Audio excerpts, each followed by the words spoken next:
Now we are going to study second application of dimensional analysis.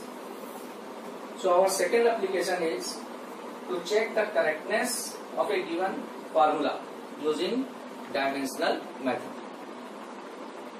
Second application को पढ़ने के लिए इसमें एक प्रिंसिपल यूज हो रहा है, principle of homogeneity. According to the principle of homogeneity, a physical equation is dimensionally correct if dimensions of left hand side of the equation must be equal to dimensions of the second hand side of the equation.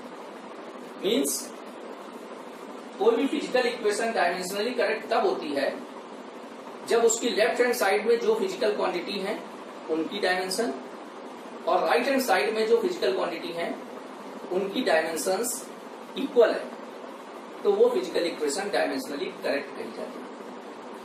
इसी principal of homogeneity का use हम किसी भी फार्मूले की correctness को check करने के लिए करते हैं.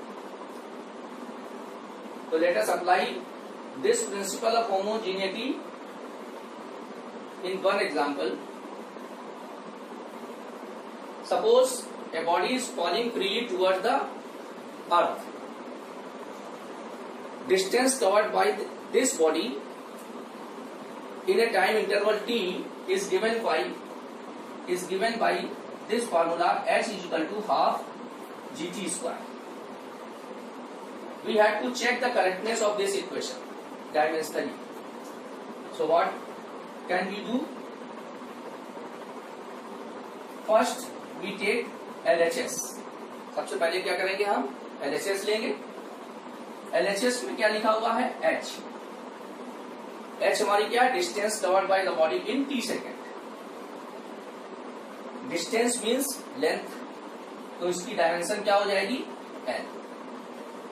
तो इसकी डायमेंशन l होगी. अब हम यहाँ क्या लिखेंगे, RHS, right hand side. Right hand side में क्या है, 1/2 gt square. 1/2 is a constant, pure number है, इसकी कोई डायमेंशन नहीं होती. g acceleration due to gravity means acceleration. Acceleration की डायमेंशन ऑलरेडी हमें पता है, L_t-2. अब देखिए यहां पर प्रॉब्लम क्या है कि मेथड बहुत इजी है, लेकिन अगर हमें डायमेंशनल फॉर्मूले ही नहीं पता है तो हम ये क्वेश्चन सॉल्व नहीं कर पाएंगे.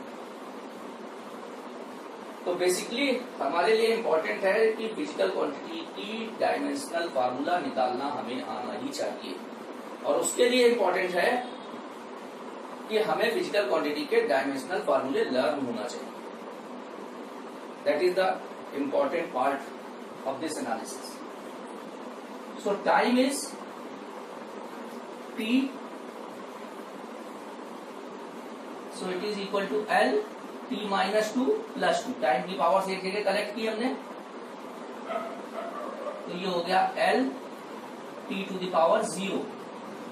And you know anything to the power 0 equal to 1. किसी भी चीज की पावर जब 1 होती है तो उसकी वैल्यू क्या होती है, 1 होती है. x⁻0 क्या होता है, 1. तो यहाँ t⁻0 क्या हो जाएगा, 1. तो ये क्या हो गया, n.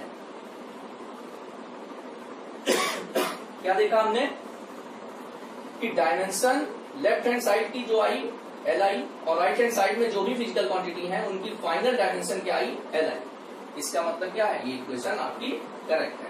तो यहाँ फाइनली आंसर कैसे लिखेंगे, dimension of LHS is equal to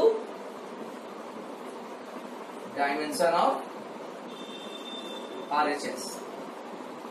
hence formula will be correct. Hence, formula will be correct. अगर ये डायमेंशंस इक्वल नहीं आती, सपोज यहां पर L आ गया होता और यहां LT हो गया होता, L और T साथ में बच जाता, तो फिर डायमेंशंस इक्वल नहीं होती. इसके लिए एक और एग्जांपल हम लोग देख सकते हैं, T = 2πL/g. इसको जरा चेक करके देखते हैं. इसमें LHS में क्या है, LHS में T है, T की डायमेंशन क्या हो जाएगी T। RHS में क्या है 2 पाई L अपान G है, 2 पाई की कोई डायमेंशन नहीं, L की डायमेंशन क्या हो गई L, और T की क्या हो गई LT माइनस 2 पाई की कोई डायमेंशन नहीं, L की L हो गई, G की LT माइनस 2, L तो कैंसिल हो गया, T आपका T to the power minus 2 numerator में जाएगा, तो फाइनली क्या आ जाएगा T स्क्वायर। अब हम यहाँ क्या देख रहे हैं कि लेफ्ट हैंड साइड की डायमेंशन और राइट हैंड साइड की डायमेंशन इक्वल नहीं आ रही है, तो ये फार्मूला हमारा क्या हुआ करेक्ट नहीं है। तो ये आपकी सेकेंड एप्लीकेशन डायमेंशन की कंप्लीट हो गई विद प्रिंसिपल ऑफ होमोजेनिटी। एक बार फिर से प्रिंसिपल ऑफ होमोजेनिटी क्या होता है। According to the principle of homogeneity a physical equation is dimensionally correct if the dimension of left hand side of the physical quantity is equal to the dimension of right hand side physical quantities, then the physical equation is dimensionally correct। कि left hand side में जो भी physical quantity है फार्मूले में उनकी dimension और right hand side में जो फिजिकल क्वांटिटी है उनकी डायमेंशंस आपस में इक्वल होनी